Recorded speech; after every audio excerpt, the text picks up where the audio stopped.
Hi, I'm Ayden. Welcome to Do You Make Music from the Daily Collegian. And today I'm here with the fine, fantastic, fabulous Fez the band. Say hi, gentlemen. What's up? Hello. Let's do a quick little roll call. Give me your names and your instruments. I guess I'll go first. I am Max Hill. I play the bass and I do some background vocals. I'm Javier Hans. I play the drums and I sing lead. And I'm Jimmy Connolly. I play guitar and never sing. So break down Fez a little bit for me. So what kind of music do you guys play? And we make scuba rock, guys. Yeah, we yes, scuba scuba rock. rock. a vast genre, including us and no other band. Yeah, so far, no other band has joined the scuba rock genre. So we're really defining the path for future scuba heads. Real trailblazers, right? Yeah, I'd say we bounce around genre in reality. We do some hardcore, we do some homages to oldie stuff in our discography. Yeah, we like to put as many of our influences in as possible. What do you think, Jimmy? I think scuba rock could be described as many things, but definitely not country. So Not yet. Not yet. That's the final Working on that frontier. one. Once you guys are confident enough as artists, you'll tackle that. You got to give it a few more albums. Yes, exactly. You don't even know.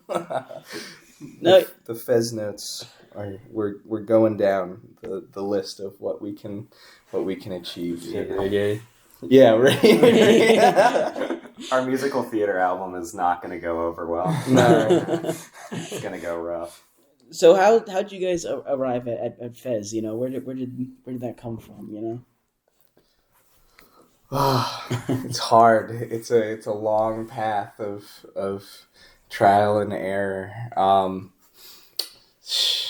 Well, I'll go real on this one. Max. You'll go Yeah, real. I'll let the people know. Yeah, you'll let the people know. I'll let the people Are they ready know. for this? Yeah. We went to high school with each other. We were in a class called Rock Ensemble. We played a lot of music in there. Max and I knew each other a lot from there, and then Jimmy joined later in his high school career. So we knew of each other, and I met Jimmy in English class. Didn't have any musical aspirations quite yet, but I was in a bunch of bands in high school, and then around 2021 or something, Max and I got together for a band, and then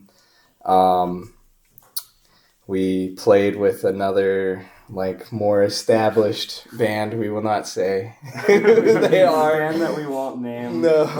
But we played at 2 gigs with that more established band before. Before we parted ways. Yeah. All respect to them. And then immediately after that, Max and I were just trying to put something more serious together, and eventually finally found Jimmy on guitar. Now, I remember I ran into you on a fateful night at the South Dining Hall. And I was like, yo, dude, if you ever want to jam. It worked out. Yeah.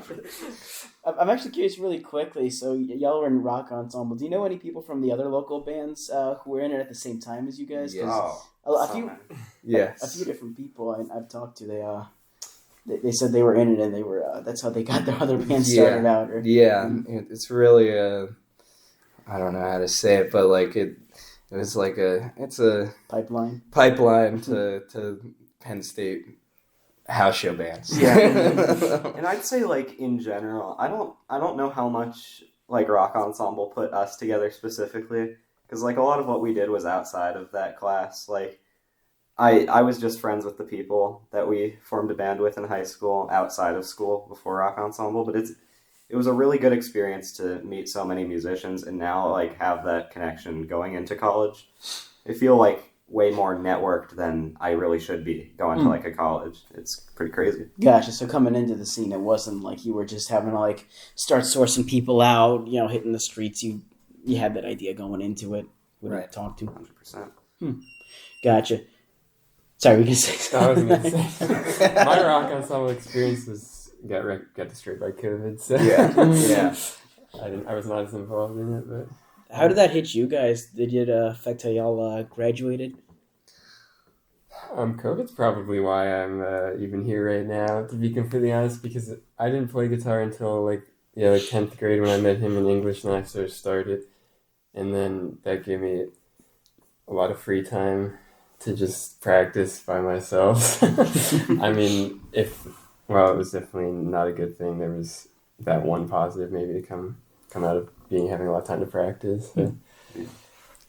I don't know if Fez happens without COVID, because like I made some silly little comedy albums called Bangus during COVID, and I don't know how much of that contributed to me getting invited to that other band, but I think it was pretty good for the whole image. Yeah, from my standpoint, 100%.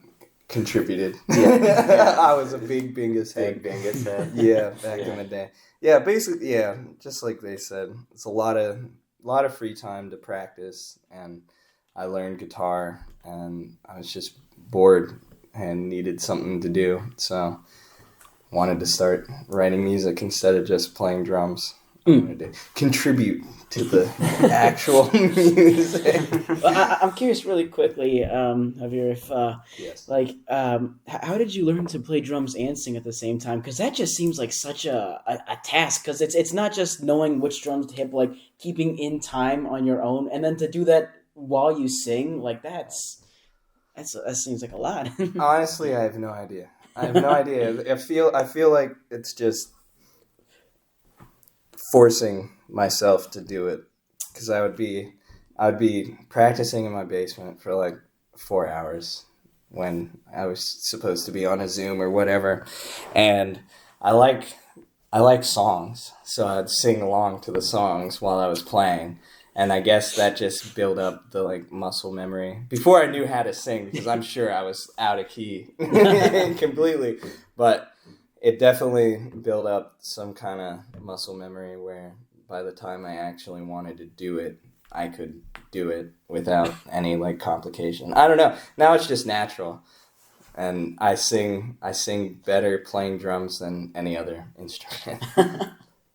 Gotcha. Yeah, I was just curious because it seems like a very drums, they seem very exerting as well. So like to like be able to breathe while drumming, but then also breathe the right way so you can also sing at the same time. Like, yeah, it's hard. It's got a river back there, but drenched in sweat. No, nothing easy about that. You gotta pace the set out so he doesn't die back there. Yeah, we do consider that. Well, no, I've seen you guys live, I think twice now, and it is always very fun to see at the start versus the end, because you guys are. I love it so much. You guys give it everything on stage. I rarely see any bands so energetic as y'all. How is that for you guys? How do you find that energy? Deep inside. I think for me it's like I just don't want to look like we're not having fun. Like I enjoy it so much. It's like it is just fun to be up there, and I would feel bad if I was just up there not like moving. I mean, I don't move. I'm not like crazy. The house shows aren't very liberating in terms of space. You gotta be careful with if you don't trip on wires, but I definitely try to like sort of keep up with the rhythm and everything. Yeah. You don't get a stage so much as like a section of wall. Yeah. Corner. Where do you get your energy from? I think similar. I don't love the whole like act board type of presentation that I think a lot of musicians around the world our age want to do just to like look cool. I think it's cooler to look like you're into the music. And I also just really like the music we play. I mean, it's pretty awesome. I'll listen to like recordings that we've made, stuff we made like a year or two ago even, and it's just like, wow. I love making music, and I love how we sound. It's just fun. Yeah. I think it's really hard for me not to have energy playing the parts that I write, because it's like I'm mostly like a studio person. I like to record stuff, and I'm more on that wavelength than just like playing live. So when I'm like in a studio, or aka my basement, and writing a part for the song, I'm thinking about, oh, what would sound cool, rather than how easy is this going to be playing live, and how much energy am I going to have to put in to do this and sing at the same time. But it seems to work out, and like, I don't know, we're pretty reserved people regularly, so like we have a lot of energy retention, so it has to come out sometime, and it's fun to just get it all out one day of the week, and we can go back to being relaxed. Are there any songs that you guys have recorded that you're still working on playing them live, just because it was Yeah, there is. There's like it was just a little too much energy. One that I can think of that is very much still difficult to play, I think, for you. Which summer one? Oh yeah, there's some stuff that we've barely even attempted. I'm just like, there might, it will be on the upcoming album. And it's like the vocals are in a completely different rhythm than what I'm playing on the drums, because I'm playing like a Latin beat on the drums really fast, and it's supposed to go like da-da-da, da-da-da, in vocals, and it's like, that's hard. So we haven't gotten there yet. Not yet. Yeah. There's also a lot of stuff that we just never really, like, stuff we wrote like a year ago, even before we went to college, where it's like it had multiple guitar parts and stuff, and it's like, this stuff isn't really feasible to play live. Yeah, unless we have some, like, I don't know, practice it a lot. Yeah, it's hard to practice. Yeah. I live an hour or so away for college right now, so we have to sort of be strategic about how we practice and what we do and stuff, and that's really, it's been a challenge to work around, but I think we've done it pretty well. Yeah. Are all three of you guys students? Yes. Yep. Yeah. How does that balance work out for all y'all then? Just between practice and then also doing shows, then also, I guess, writing and recording music? I don't know, yeah. I mean, I do engineering, so the workload's kind of heavy, but I think we sort of have it, maybe, honestly, in some ways, you having to travel works out a bit better, because it usually means we're pretty much isolating for like weekends, so I can very much like plan for that.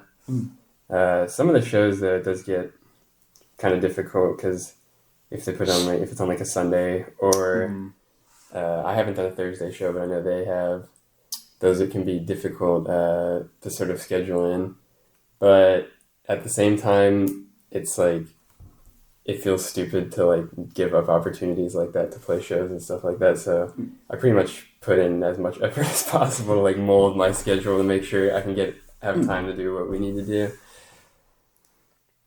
I mean, it's been a little bit of a challenge this year, more than last year, just because of the amount of shows we've exploded onto the scene. Fez is in demand. Fez is in high demand. So especially like the Sunday and the Thursday shows. My problem, like, my grades are good and stuff, and I'm learning. I'm studying music in Lycoming College with a minor in poli-sci, and that's going pretty well. My issue is missing class currently. Like, I'll have a show on a Sunday, we'll go last, and I'll get back at like 2 a.m. It's like, I don't know if I can go to a 9 a.m. after this. It's just a little rough. But I gotta make it work, because I personally would be very upset if I had to sacrifice Fez for one class. Yeah, for me, it's a lot. Like, I'm playing in 3 bands, and then have to do music technology at Penn State, so I have to learn piano pieces and everything, like a lot of what Max has to do as well. And juggling 3 bands that play regularly is pretty hard. I play with the band Sidewinder on Monday at the First every 10:30 to 1:30 a.m. and then I have to go to an 8 a.m. on Tuesday. Oh no! Sometimes those Tuesday ones are an exam day, and it's like, oh god.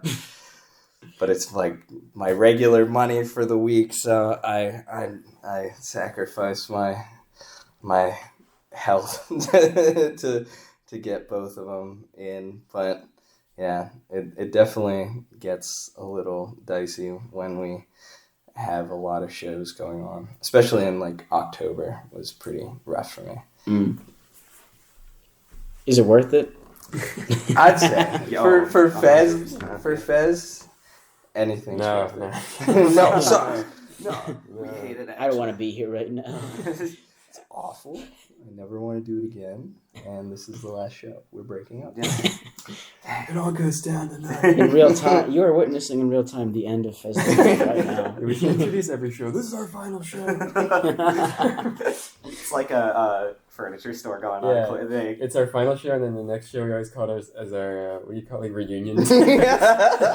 Like Creed's on a reunion, guys. We could be like Creed. If you guys want, you can sample me on your next album. We'll say it here. This is the end of Fez the band. They're out. They're done. Yeah. Yes, we will use that. We do it again. Yeah. I don't know. This is the end of Fez the band. They're done. They're out. Bye-bye, Fez. We're having fun. We like to have fun here. Actually, if I may ask them really quickly, tell me a little bit about Fez After Dark. I really love talking to bands about like the albums they make. What was the process of making this album like for y'all? The process was we had an offer to play a show in January before we had any songs, and Max and I, it was before Jimmy came along, it was pre-Jimmy era. Max and I just rushed over the last Christmas winter break and just wrote all those songs in like a week. Yeah, legit. All those songs, like half of those songs, were written on the same day in the same session. We would just give them a title, give them a bass line. You can definitely hear the fact that it was written off of a bass line by the fact like there's not a lot of chord changes on that album. A lot of it's just like bass riffs over a drum track, and then the vocals are doing much of the harmonic work, which is appreciated. And then the guitar comes in and sets it to be a less riff-driven album. Yeah. Originally, it wasn't going to have any guitar on it. And then I was listening to it, and I was like, I should put guitar on this. It needs guitar. So, it was just bass, drums, and vocals originally? Yeah. And then I wrote the guitar parts, other than Knob Lock Door Door. Yeah, I put an innovative Jimmy. spin on that song. Yeah. Just playing with the bass line. Yeah. How did you guys figure out the what's the word? Song sequencing for it? Did you just kind of like order them as you finished them, or was it like was there some deliberation behind that? It's very thoughtful, I think. Like legit. Like yeah, it's funny to say because it's Fez After Dark. It's a very low hanging fruit of an album, but it's like we knew we wanted to close with Men in Black and have like a Fezmas bonus track because we liked the one take of Fezmas better than the one we actually released in the last winter. And we wanted Tom and Jerry to open it. And I think it was just based off of what we could connect a lot. I think we sort of did ourselves a favor by adding a lot of like post-song transitions, making it actually flow as an album, which is kind of nice to listen to. Yeah, definitely. And then, how did y'all go about recording this? Because I do like asking that because everybody's got a different story. It's very interesting to hear. We were in my basement. I got a little poopa-doo-doo studio in my basement where I do all the production myself. Got a bunch of mics and I record with my other bands as well. So I had a lot of practice, and I was sick of school and I needed something creative to do. So I just set everything up to do that and just had Max over a bunch of days, and we just wrote the songs and then recorded the songs. And we were like, okay, these are good. I don't know. But it's also like I feel like it's the lowest quality recordings we've done. But that's good because it's early. Yeah, it's early, and it's like sort of meant to be a little bit of a quick introduction album to get songs under our belt. Yeah. Now we have Jimmy writing songs, and they're way more in-depth and are way more interesting harmonically. They have chord changes. Yeah, tell me a bit about that then, Jimmy. You know, how was getting into Fez for you? You know, how was jam with the band and getting used to everybody here? You know, learning to vibe and gel. Sucked. They were so mean. They just hammered you into place. Yeah. Let me think. I think it was. I remember I was bowling. And you sent me a Snapchat message. It was like, do you want to play a show in? I think it was May. It was our show in Altoona, and then I think it was over spring break. And then that break, I went to your house and we did like a first practice where we played a couple of the songs. But I was not very good at like listening to songs and playing them because that's kind of what they were having me do for some of them, because a lot of the covers we do are too obscure to have like internet tutorials for them. so it was kind of stressful at first to get all the songs down, but I feel like after those first couple shows I've gotten a lot more comfortable on stage. I feel a lot more comfortable sort of like throwing out ideas maybe than I did at the beginning, and I think our relationship very much gelled a lot better. But not that they were rude at the beginning or anything like that. But they weren't just coldly staring at you while you play it right. No. Start over. Right. That's not my tempo. Okay. No. Yeah. Nope. Playing, you're rushing. Yeah, it was definitely something that I wanted to do. It was kind of like the only thing I feel like on my sort of radar at that point, because I had school going on, but the one thing I wanted to do was be in a band, so that kind of came together nicely. How many shows do you think it took for y'all to feel like set, you know, like a unit, would you say? I don't think it took very long. Nah. I feel like even the first... What was the May first the one? first No, one? it was Patch. No, The first one was Patch Festival. In We went on 12:30. We went on very late, and it AM. was kind of, and people had sort of filtered out at that point. Yeah, they were over it. It was a little demoralizing, I would That say. was a bit of a disaster. But maybe, honestly, that might have been the best thing for me, because before that show, I was like shaking. I was so nervous. But then, Had you done a show like that up to that point? no, I'd done one show for like a Battle of the Bands type thing in high school, but that was so. I remember the band I played with was a few different friends, other friends, and we practiced for like 2 days, and the expectations were very low, so I wasn't that nervous because it wasn't like a big deal. Not, I don't know. The big deal of first Fez show, but really quickly then, when we're talking about live shows, you know, given that you know, stupendous amount of energy I always see you bring, it is not uncommon, at least for me, to see a few mosh pits go down when you guys take the stage. So I'm curious, have you guys seen anything, any particularly crazy mosh pit stories that you guys have seen or perhaps been involved in? With Fez in particular, or in general? We can make it in general, you know. I'll start with, like, definitely there were some people that went to them like a year or two ago that like would show up to hurt people, and they're no longer around, which is great because I would go to shows and these dudes would show up and they'd just like, you know, dap each other up and then just start wrecking people. And I was like, oh boy, I'm gonna.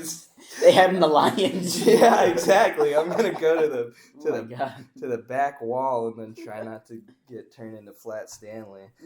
But for art, I don't know what crazy stuff happens. A lot of the mosh pits at Fez shows are started by my friends. Yeah. We have plants. There are Fez actors out here. We give them a cut of the $5 that we did. They get 30 cents. No, we don't do that. Every person involved in the mosh pit is an extra $1. At the end, we throw $1 out into the pit and watch them fight them. Yeah. I don't know. Yeah, it's hard to see the mosh pit from like the stage sometimes because the lights are kind of in your face, and I also am anxious, so I'm just looking at the floor the whole time. But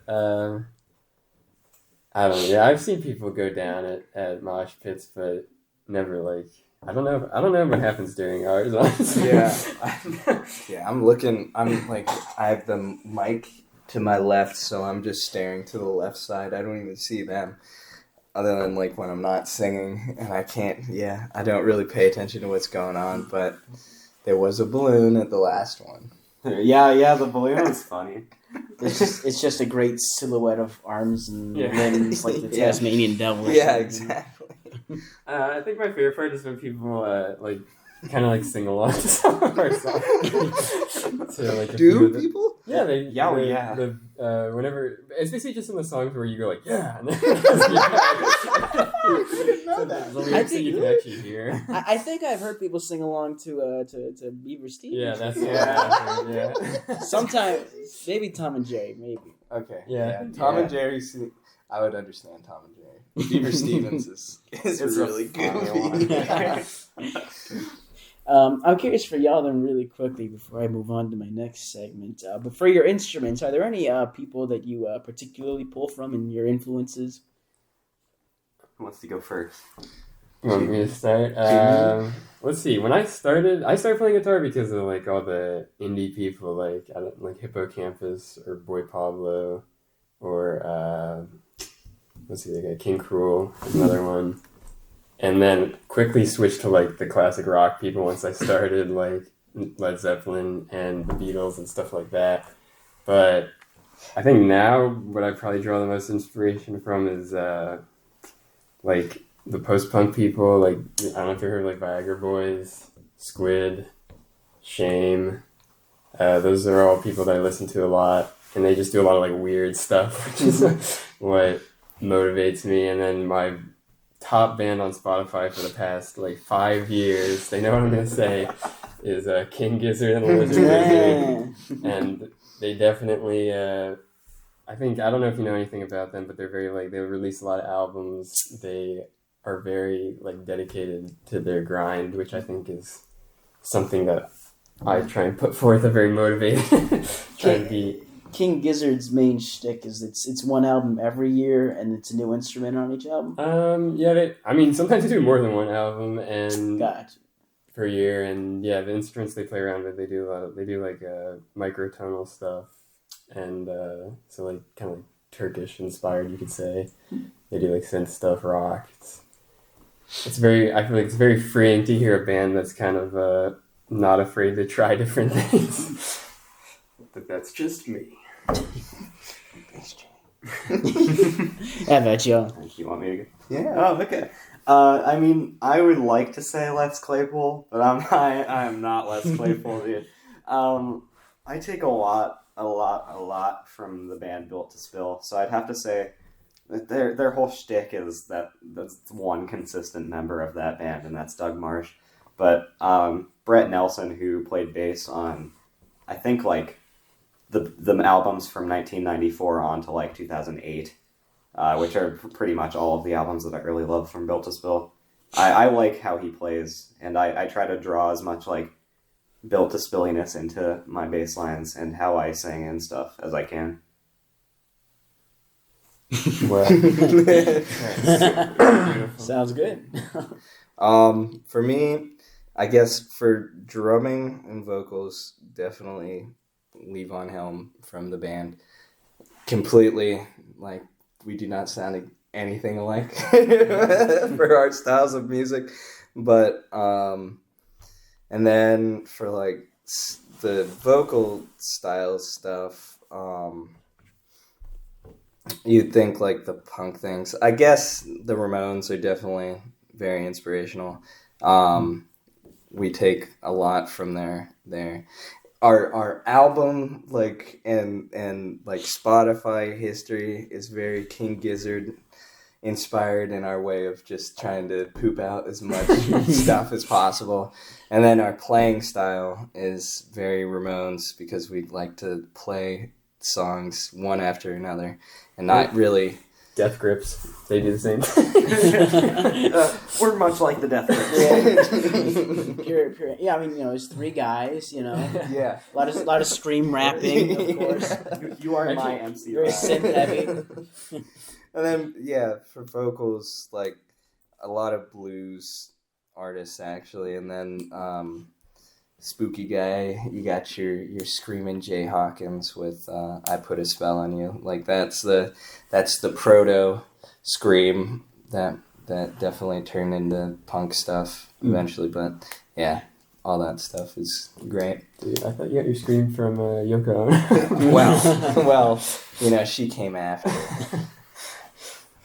Very, she was a derivative of Jay Hawkins. She cited him in her when she went, Warzone.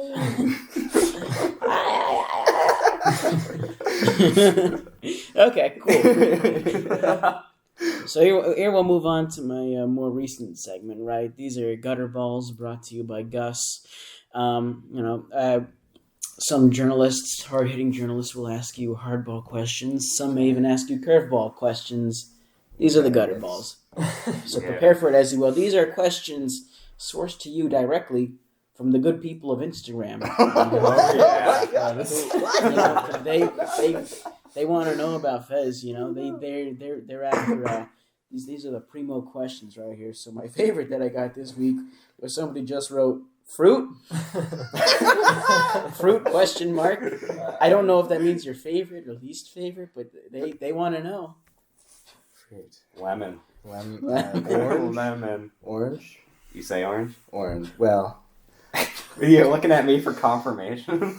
What do you say? Raspberries, dude. Raspberries are the greatest fruit. Well, let's good jam. Yeah. Yeah. Okay. That's Fez's opinion on fruit. Okay. You got the next album. Put that on. Yeah. Okay, I do like this one though. This next one though is pretty good. What is the most red flag instrument? That's a loaded question. Oh wait. Well, no, I don't want to. I don't want to answer this because if somebody plays it.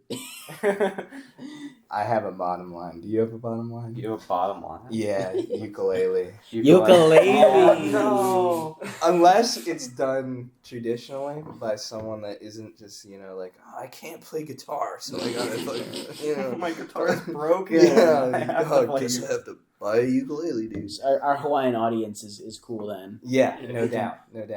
Yeah, but I'm talking, the white dude in his room trying to serenade a girl with a ukulele playing Riptide. Yeah. What about you, Max? I'm not gonna lie, serenading in general is rough. Like the idea of taking an acoustic guitar, even. I've heard people tell horror stories about having to sit through that stuff. It's like, ugh. But I'd say I sent Jimmy a TikTok of it very recently, last night. Playing ripping electric guitar over a pop song. I hate that guy too. Yeah, it's you probably think that I am better now. It's oh God! Shouting over Post Malone. No, I've seen some of those. Yeah, and then people in the comments are like, "Oh my God, he's so dreamy." It's more power to you, but that's not my thing. Yeah, wow, I so agree. talented. You can do it, but it's I don't like it. I was gonna say also bongos and jazz. I think that was such a trope. Bongos and jazz. Yeah, that's interesting. When I was trying to learn jazz stuff, every 60s, 50s jazz song, they just threw bongos in for some reason, and I hate it. And that is my red flag, is if you put bongos in a jazz song. Now you must learn to appreciate freeform bongos.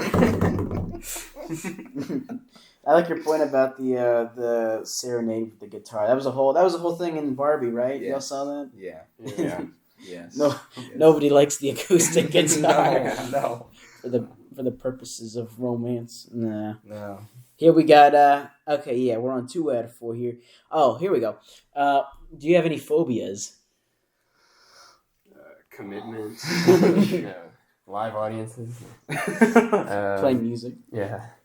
Bongos. I'd say it's not really a phobia, but I've always been afraid of growing up. I'd say. Like that, I used to like wake up whenever I was like 8 at night, like crying because I'd like not be 8 anymore at some point. Mm. Now I'm kind of over that now, but I also like don't want to get a real job, so maybe hopefully Fez can be a real job. Yeah. Gotta make it happen. Wait, you don't? I mean, I feel like, I don't like spiders. Kind of like a cop-out answer. What is, I don't like, let's think. Just really, What do you hate? what do I hate? Yeah, you think of it like, you're thinking of like stuff you just won't mess with at all. Someone's telling you to come to the edge of a building or like go into this dark room or like, Have a peanut. Yeah. Oh, yeah. Well, you can't count a nut allergy as a phobia. Why don't you go first, Hobby? I don't even know. I don't know. Mance is fearless. Yeah, I don't know. I definitely don't like things, but like, it's hard. There's nothing you're like, ugh. No. I guess slimy things. I don't like slimy things. Yeah, I don't like weird textures, I guess. Not a Nickelodeon kid, huh? No. I'm not a slime fella. I can give you some ideas. I'm not into insects at all. Like some insects are chill. Like some caterpillars are cute, but like the little flying guys who go right into your face. Like some bees, I'm moderately chill with because they gotta deal with they gotta help the environment. Business. They got business to attend to. But no, you get me like near one of them huge hornets. Yeah. And I'm like, no, not today. I guess I had a phobia of stink bugs. I hated stink bugs. They invaded my room when I was like 8. And there were like 300 flying around my room, flying on my face and stuff. And I just had like a complete nervous breakdown from it. I was not happy. Guys, I don't fear anything. What was I gonna say? I guess there's that one thing where it's like where they put those things where it's like holes in weird places. Oh, trypophobia. Yeah, it's called. I definitely that triggers me. But is that like a phobia? I guess it is. Like holes in what? Like in your skin or like just like people like make images of like or like honeycomb or something like that. It can be like very something like that. I just can't look at it. Then my skin be like. Like wasp hives. Those. I hate those. Yeah. And then here we got our last one here. Ooh, okay. How famous would you like to be? If you could be any level of fame, like what's the highest point you want to get? This is. We're going for Taylor Swift. Yeah. What you want me? Go down the line. You want Fez to affect the American economy with your tours, right? Yes, exactly. I think with all the people that I named as like inspirational people, they're all kind of like, especially with rock music these days. I don't think you can ever like expect that you're gonna break into the mainstream or something like that. But I don't think that means you can't carve out like a nice niche of like a community of people who I really enjoy like rock music or scuba rock. Sorry, but I mean I'm not really. I don't really have any expectations in terms of fame. Like, if we could make a living from it, that would be more than enough for me, probably. But if we could play at, like, Red Rocks or something like that, I would probably, like, die. So, that'll be our... I think we're aiming for 1,250,000 54,765 monthly listeners on Spotify. Absolutely. But once we get that exact number, we will be quitting. Yeah. Fez will be done. Yeah, it's over. This is the end of Fez the Band. Pack it up, guys. Jimmy's going into politics. Yeah. I'm trying to. Dude, Rob get canceled for the Chris Chan song. That's how you cap off your final performance. You know, that's how the Fez movie ends. It just just for 60 minutes of just that song. I bet the rest of y'all though, you know, fame and all that. I guess making a living is the goal. Yeah, going into it, we had zero expectations for like any kind of popularity, and when people actually started asking us to play, we were pretty surprised. I was like, "What's going on? Are you sure you want us to play?" Okay, we'll go. Yeah, I'm gonna say the exact number that Jimmy said. That's the cap we're looking for. Maybe a shout out by Drake. Oh, Drake. Yeah, Drake. Dude, shout I out. DM'd him on Instagram. Friend of the band. Yeah. Let us know when you want to feature on a Fez song. Still hasn't gotten back to me. Drake has potential to cash in on the scuba rock thing early. It's true. Really early. We need to send this recording to him. Let him know. Aubrey, we're here to play. 3 months from now, Fez signs with Ovo Sound. Worst decision made by Drake so far. The worst thing Drake has ever done. Ever. Okay, so then looking a little more forward then into the future of Fez, you know, future Fez. Mm-hmm. What's it looking like for y'all? Are you thinking like mostly just keeping them playing shows for now? Do you have more songs you're working on? You want to record at some point, or what's it looking like? I think we're planning a rooftop show on the Hub, much like the Beatles, and it'll be our farewell. And they'll shut it down, and we'll only play the Chris Chan song. The first of many times that Fez has ended. Yeah. We're definitely releasing more music. We have an album we've been working on. We've been grinding on that. We have some songs for that written, some songs for that we've cast into the sea, into the great beyond. We've been working on that since before Fez After Dark. Oh. Yeah. So we're just sort of grinding it out, trying to get something going that we can release next year. Is this new album going to be a little more of like a? I don't want to say like album, but are you thinking like maybe this will be more of like a cohesive experience? I guess you could say, you know. Well, I guess it'll be longer. I think. Yeah, we have two. We have two we're working on. There's one that Max was mentioning that's the ultimate goal of finishing, and then right now we're in we're just gonna put a bunch of songs together and release it. It'll probably be like 3 times as long. At least minute-wise as Fez After Dark. Yeah, especially if you put our 30-minute throat singing song. Yeah. Fez goes Mongolian. Yeah. What was I going to say? What was going on? What's happening? 2 albums going out, one that's been gold, one's mostly song. Well, one of them was more cohesive. I think one of them is more playing with the Fez After Dark sound, and one of them is playing with a different sound, I think. Yeah, completely. We're gonna, for the early Fez fans, for the early Festicles, they'll hear the influence from the first and second single that was the original sound that we were going for, and we just, since we had experience with, Max and I had experience with writing hardcore punk songs. We just went into this. We're in the direction of being able to play as many songs live as possible while developing the serious sound, the actual Fez sound, because the Fez After Dark sound, originally the concept was that is a completely different band to Fez.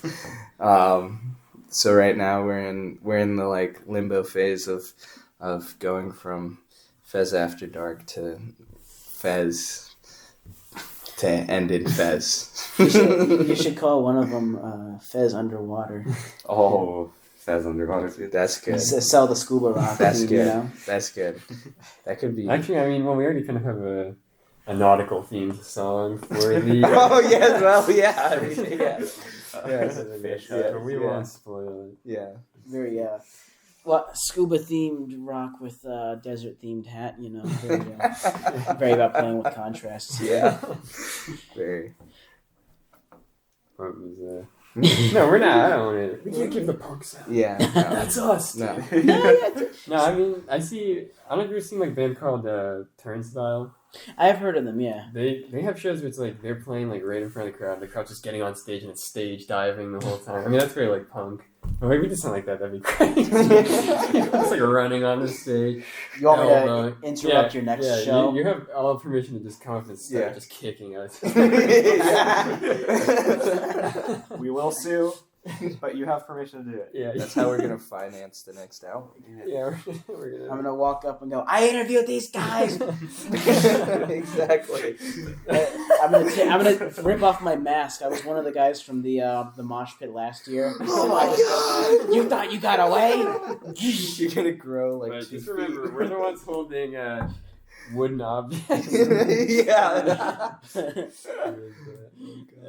All right. Well, so 2 albums to look forward to in the future. Yes. We're kind of winding down in my questions here, but I guess I figured I'd ask. Are there any anything in general you'd like to say to the audience? Like we're gonna do shout outs and other stuff later. That comes later on, but it's just general things, about you, the band, origins, influences, whatever,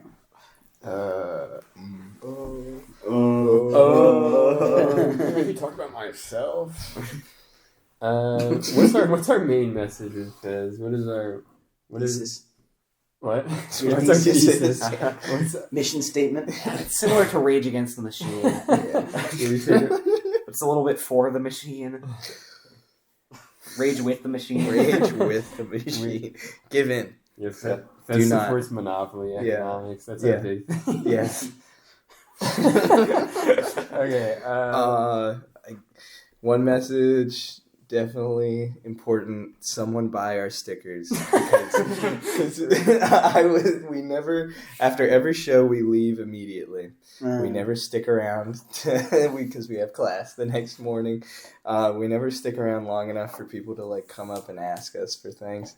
So please, somebody buy our mass amount of stickers. We need to move them. They're $1 a piece. It's not too much. We need to finance the next sticker run. We are in the red, guys. So far in the red, dude. I think that's how I met you guys. You guys were walking to your car after you guys were taking your equipment to your car, and I approached y'all. Yeah, we're kind of we're wallflowers. Yeah. We're similar to Kate It's Bush. difficult because it's before a show you're kind of in your head. I feel like. And you want to talk to all the other bands, but it's kind of, for me at least, probably you guys have been more comfortable, but I'm kind of just not in the headspace to. But if people come, please, everybody listening, approach us. Approach us. Approach us. It's hard. We will not. Social anxiety. It is really difficult for us. My phobia is other people. Yeah, approach you. If you want to talk to us, we are friendly. Just let's just move on. All we've done with this segment is so ranty. So we're helping ourselves. This is our image, guys. Yeah. Scuba rock is a lonely life. It's very... Oh god. Oh no. What's a better message? Believe in yourself. Believe in yourself. No, just our main message that we want to put out there is sort of a question. It's about Tom and Jerry. We just really want to know how did the mouse make that house in those walls? How did he do it, guys? Nobody has given us an Nobody knows answer. how that funny little mouse made that great little house. And those walls, Tom and Jerry. This is what people can approach you with. Yeah, please answer that question. If you have an answer to our riddle of a song, Tom and Jerry, how'd that mouse make that house? Well, okay, so first question, how'd that mouse make that house in those walls?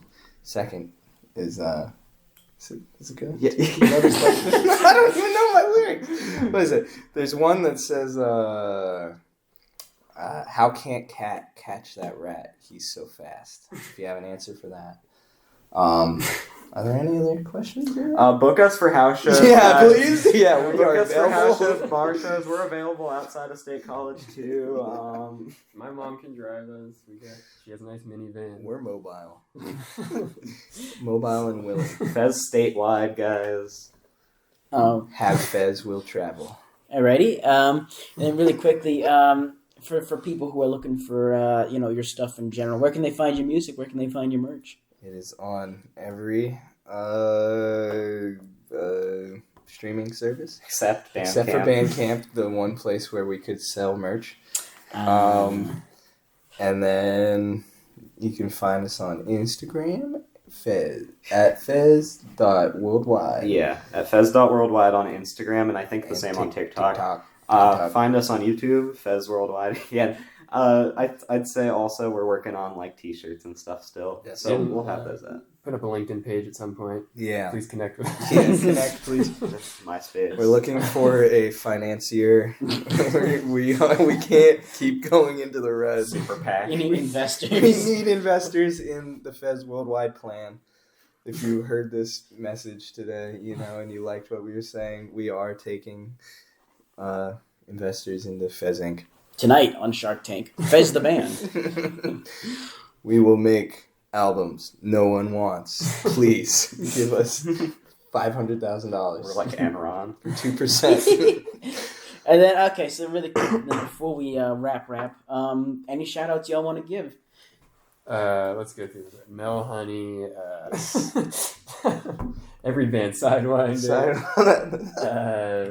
Every band we've ever Loose played Canoe. with. Who else have we played with? We never played Loose Canoe. Forrester Gray. Forrester Gray. Yeah, Forrester Gray is I had a him great on. guy. Awesome. Zach McKee. Zach Zach McKee. McKee. 100% Zach McKee. Is that like most fishes? Yeah. Sunday Antiques. Sunday Antiques. Who Hobby. Actually, both of you played. Yeah, we both. Yeah, our other band. Costume Beltics. Costume Beltics, good one. All the people who've booked us, Yeah. all the people that have come specifically to see us, and the people who haven't too. Amish Intercourse. One of our favorite. Panoramic Playground. They were at that. Yeah. Keep going. My mom and my dad. Altoona. The one out of town Altoona. show. The city of Detroit. We love you. We love you. Bryce Young and the Carolina Panthers. Let's just the guy who created Tom and Jerry. Yeah. Chuck Jones. Yeah, big ups. Yeah. Big ups. The Men in Black. Just music. Music. Yeah. Just love music. Past several 100,000 years of Bach. human Thank evolution. you, Bach, for inspiring Fez. Yeah. We wouldn't be here without you. Yeah, Air Vent was a fugue originally. Peter Stevens is a rondo, dude. I'd like to throw out a big shout out to my guy Julius Caesar. Just what a leader, man, and he went down hard. You gotta go down hard if you want to go up top, if you know what I mean. Yeah. Facts. Actually, I'd say that's our end goal, to get assassinated. To do something that important. Yeah. Alrighty, well, with all that being said then, I want to thank you gentlemen for coming on to the show. It has been very lovely to have you. Yep. And I want to thank everybody listening at home. I want to thank, just all of you Daily Collegian listeners, all you members of the Ayden Nation, all you registered Aydenators, card-carrying members of the Ayden Nation.